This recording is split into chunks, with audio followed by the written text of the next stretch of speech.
আমার পাশে একটা মেয়ে হেঁটে যাচ্ছে, আমি যদি তাকে পজিটিভলি নিতে পারি, সেই ক্ষেত্রে হচ্ছে ওই মেয়েটার সেফটি নিয়ে আমার কোনো ধরনের চিন্তা করতে হবে না। ওই মেয়েটাও কখনো চিন্তা করবে না যে সে এখানে সেফ কিনা বা কোনো সমস্যা হতে পারে কিনা। যে একজন নারী তার দেশে স্বাধীনভাবে, খুবই সুস্থভাবে, সুস্থ একটা পরিবেশে সবার সহযোগিতা নিয়ে হাঁটতে পারবে, যেমন আমি হাঁটছি।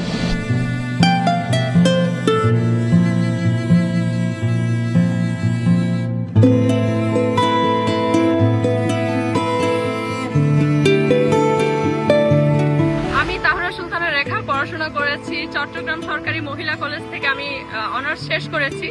আমার বাবার নাম রশিদ আহমদ। আমাদের গ্রামের বাড়ি পড়েছে বাঁশখালীর গন্ডামারা ইউনিয়নে। আর আমি হাঁটার এই ডিসিশনটা আসলে অনেক দিনের লম্বা একটা জার্নি। আমি 2022 সালে রিমন ভাইয়াকে দেখে অনুপ্রাণিত হয়েছিলাম যে বাংলাদেশটা আসলে হেঁটে দেখা উচিত। নর্মালি আমি মাউন্টেনিয়ারিং করি, সেই সাথে হাইকিং, ট্রেকিং, বিভিন্ন ধরনের ঘোরাঘুরি এইসবের সাথে ইনভলভ আছি।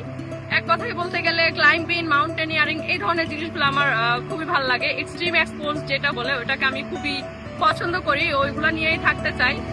আর আমার এই হাঁটার যাত্রাটা আমি শুরু করেছি টেকনাফের শাহাপরীর দ্বীপ যে জিরো পয়েন্টটা আছে ওখান থেকে হচ্ছে নয়াপাড়া হচ্ছে একটা জিরো পয়েন্টের আছে যেখানে হচ্ছে বিজিবি ক্যাম্পাসে, ওই দিক দিয়ে হচ্ছে আমি ঢুকে দেন হচ্ছে একদম মেরিন ড্রাইভ ধরে এখন আছি একদম কক্সবাজার সদরের খুব কাছাকাছি। আর এই যাত্রাটা আমার শেষ হবে তেতুলিয়ার জিরো পয়েন্টে গিয়ে। কতদিন লাগবে আসলে এই জিনিসটা পথেই বলা যায় না। যেমন আমার বেসিক প্ল্যান ছিল 20 থেকে 22 দিন, আমার মনে হচ্ছে কোনো কারণে ওইটা 25 দিনেও যেতে পারে, আবার কোনো কারণে সেটা 20 দিনেও হতে পারে। ওইটা নিয়ে আসলে কনফার্মেশন কিছু আসলে বলা যায় না ওভাবে যে আমি এতদিনেই শেষ করব, কারণ আমি ওভাবে ফিক্সড কোনো উদ্দেশ্য নিয়ে বের হই নাই। কারণ আমি যাচ্ছি, মানুষের সাথে কথা বলছি, আমার কোনো একটা জায়গা ভালো লাগতেছে, ওখানে আমি বসতেছি। এক কথা আমি আমার পুরো দেশটাকে হেঁটে এক্সপ্লোর করতে চাচ্ছি। আর আমার পরবর্তী প্রজন্ম বা আমার প্রজন্ম এই মুহূর্তে আমাকে কেন্দ্র করে আমার বাংলাদেশে যারা আছি, আমি সকলের কাছে একটাই মেসেজ দিতে চাই, সেটা হচ্ছে promote positivity and work for healthy life. এটা কেন? বিভিন্ন মানুষ হচ্ছে সামাজিক বিভিন্ন টপিক নিয়ে কথা বলে, আমি কেন পজিটিভিটি সেই সাথে হচ্ছে হাঁটা নিয়ে কথা বলছি। আমাদের শারীরিকভাবে, মানসিকভাবে আপনি যদি সুস্থ থাকতে চান, হাঁটাটা খুব দরকার শারীরিকভাবে সুস্থ থাকার জন্য। আর মানসিকভাবে সুস্থ রাখার জন্য নিজেকে পজিটিভিটিটা খুব বেশি দরকার। আমাদের চারদিকে এখন এত এত এত নেগেটিভিটি ছড়াচ্ছে, বা আমরা এক কথায় বলতে গেলে 80% নেগেটিভ জিনিসের মধ্যেই আছি। আর এই নেগেটিভ জিনিসটা থেকে বেরিয়ে যখন আমরা পজিটিভিটি চিন্তা করতে পারবো, পজিটিভলি চিন্তা করতে পারবো, তখনই আমরা হচ্ছে মানসিকভাবে সুস্থ থাকতে পারবো। আর মানসিকভাবে একজন মানুষ যখন সুস্থ থাকে, সে শারীরিকভাবে চারপাশের সবকিছুকে খুব সুন্দরভাবে এক্সপ্লোর করতে পারে, সুন্দরভাবে দেখতে পারে।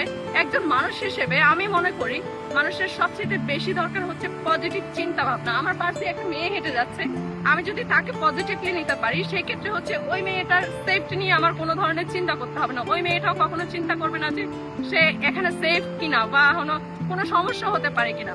তো এই জিনিসটার জন্যই আমি হচ্ছে হাঁটছি, যে একজন নারী তার দেশে স্বাধীনভাবে, খুবই সুস্থভাবে, সুস্থ একটা পরিবেশে সবার সহযোগিতা নিয়ে হাঁটতে পারবে, যেমন আমি হাঁটছি।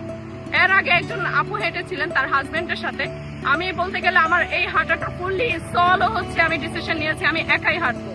কিন্তু যেটা হয়েছে, আমি হাঁটতে গিয়ে আমার পুরা বাংলাদেশের এত এত মানুষকে আমার সাথে পাচ্ছি, যেটা আমার কাছে মনে হয়েছে আমার যে বার্তা promote positivity, work for healthy life, এই জিনিসটাকে আমি খুব ভালোভাবে হচ্ছে ছড়াতে পারছি।